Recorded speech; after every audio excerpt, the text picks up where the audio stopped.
What's up guys? Kamusta kayo? Sana okay kayo kasi ako okay lang ako. Sa video na to pare, ituturo ko sa inyo kung paano nyo mapapalitan yung original GTA San Andreas nyo ng APK na may Cleo mod.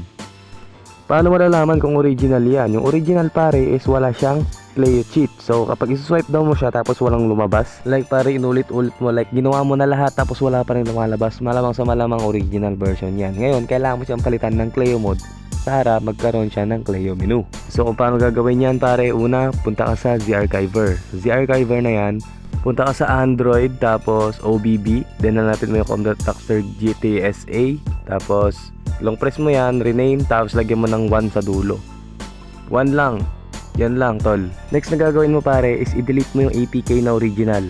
Huwag ka mawawala, hindi mawawala yung OBB kasi nirename mo kanina. Ngayon pare, magda-download ka ng APK na may Cleo mod. So search ka doon sa Google, ilagay mo GTA San Andreas APK with Cleo, then ilagay mo yung Android version mo. Kunwari Android 14, 12, 13, 11.